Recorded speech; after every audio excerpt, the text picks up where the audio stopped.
Bill, thank you very much for that extraordinarily generous introduction.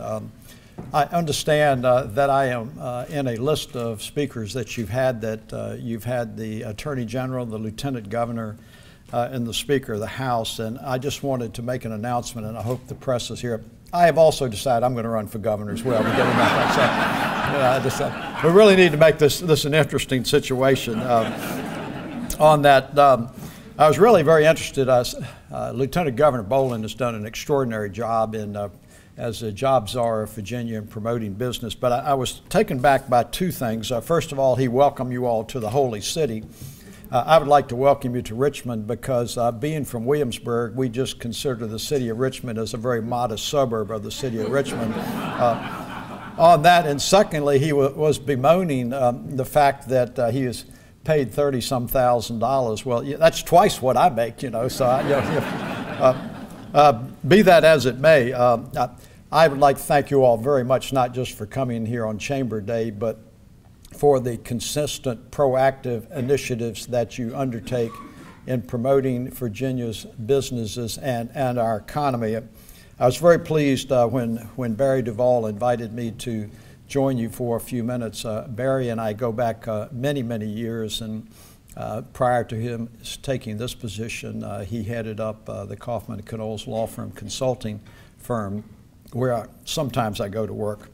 But he did an extraordinary job on that. But when Barry was Secretary of Commerce and Trade, he was very kind in that he gave me the opportunity to carry a piece of legislation that I think has been defined in the Commonwealth of Virginia and was very consistent with your question about tourism. And that piece of legislation actually created the Virginia Tourism Corporation that has been sort of the crucible of trying to move Virginia forward in tourism. And I certainly thank Barry for that opportunity.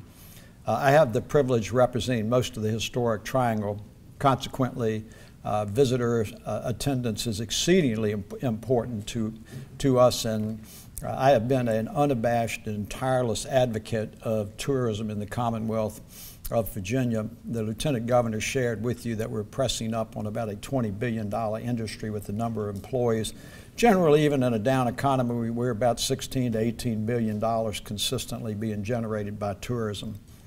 But I say to you, one of the legislative initiatives I know that you have a passing interest in is what is referred to as the Labor Day bill. The Labor Day bill is obviously something that I am very sensitive to parochially and also as a policy on the Commonwealth of Virginia. The Lieutenant Governor mentioned how Northern Virginia is the economic engine of the Commonwealth.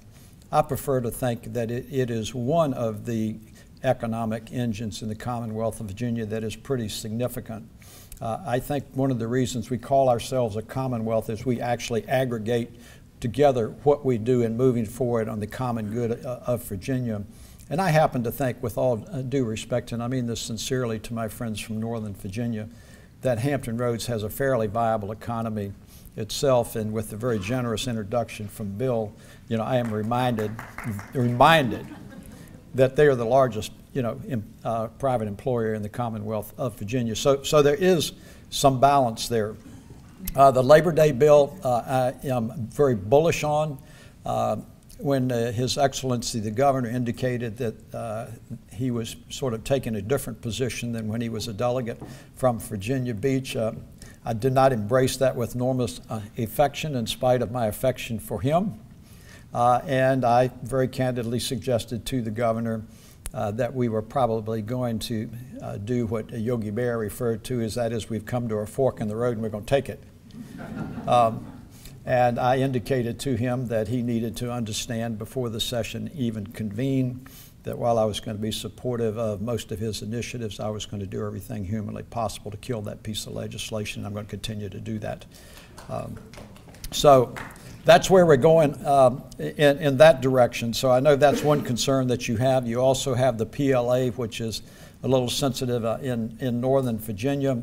Those of us that embrace Virginia's right to work law, Virginia being the northernmost state that has the right to work law, and certainly is one of the ingredients that has made Virginia stand out with such prominence on a national level as being the best place to do business in the United States, one of the best places to move your corporate headquarters. I would think that there are many of us who are pro-business in the General Assembly where policy is made that are looking at that PLA agreement, particularly as it relates to that Northern Virginia contract, and we are not smiling upon it with great affection. Obviously, organized labor has a little different perspective, and I'm not disrespectful of them. I just happen to disagree with them on this particular issue. Very briefly, it's interesting to me how the fourth estate of the media witnesses and writes about what we do in the General Assembly of Virginia. I think there has been an inordinate focus on the Senate of Virginia because we have 20 Democrats and 20 Republicans and a Republican lieutenant governor who in most instances can cast a tie-breaking vote. I always take the opportunity to remind groups that it is probably 5% or less of the legislation that comes before that body that has a partisan overtone to it.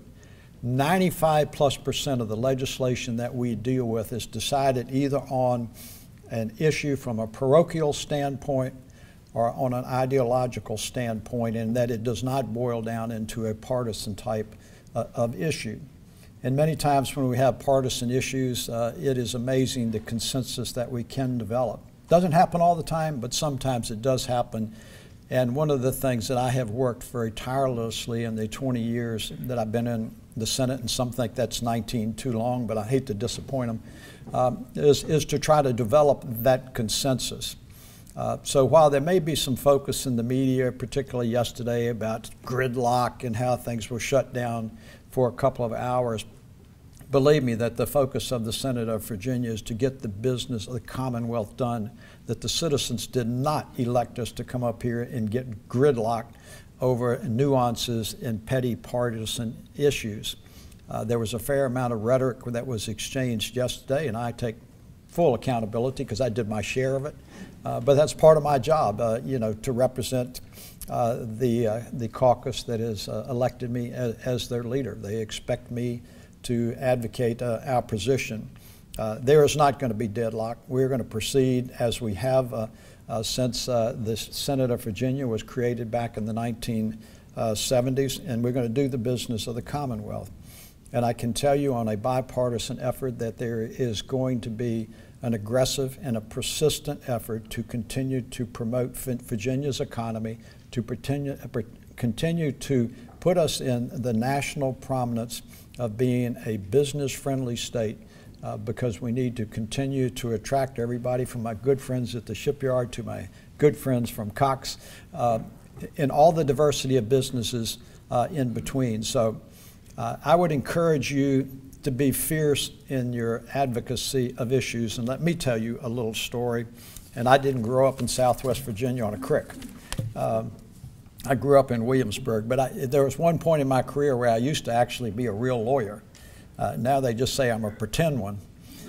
And I used to do a lot of criminal law work, and I recall not so many years ago, Bill, when before you came, that there had been a little work stoppage issue down at the shipyard. Teeny one, and we had the state police down there and all kinds of good stuff. And I'd had a family I'd represented for many years, a very respectable family, and there was a gentleman who was a young man and who was a welder down at the shipyard. And they were out on strike, and the strike benefits were getting less and less. And in a moment of desperation, because he was having trouble paying his rent and his utility bills, he broke into his neighbor's house in the dark of night on it, and was trying to take some electronic equipment to sell, and he got caught. But here is the story he told me, and I took it with great fascination. He said it was a night where the moon was not shining brightly. He felt a sense of desperation, so he pried out the window and went through the window into his neighbor's house. And there were no lights on in the house, and as he got into the house, he was fumbling around to try to find a light switch, and all of a sudden he heard this voice that said, "Jesus is watching." And it scared the bejesus out of him because he didn't think anybody was home. And so he's fumbling around for the light, and as he's looking around the room, he sees these two green, beady eyes staring right down on him. And he hears from that general direction, again, Jesus is watching you. Now, he is an inexperienced burglar, and so he is really quite unnerved at that point. And finally, he finds a light and cuts it on, and he looks over in the direction where the voice has been saying, Jesus is watching you, and there's a parrot in a cage. And he is absolutely furious at this parrot because it has scared the bejesus out of him. And so he screams at that parrot, is the only thing that you can say is sick 'em Jesus? And then he looked over to the right of the parrot a little bit, and there was the biggest, fiercest, most rabid Doberman pinscher he's ever seen in his life that the green eyes belonged to. And he said to the parrot again, "Is the only thing you can say is Jesus is watching you?" And the parrot kind of curled back its beak and said, "Sick 'em, Jesus." So I just say to you, on your pro-business advocacy issues, do not be faint of heart, but sick 'em, Jesus.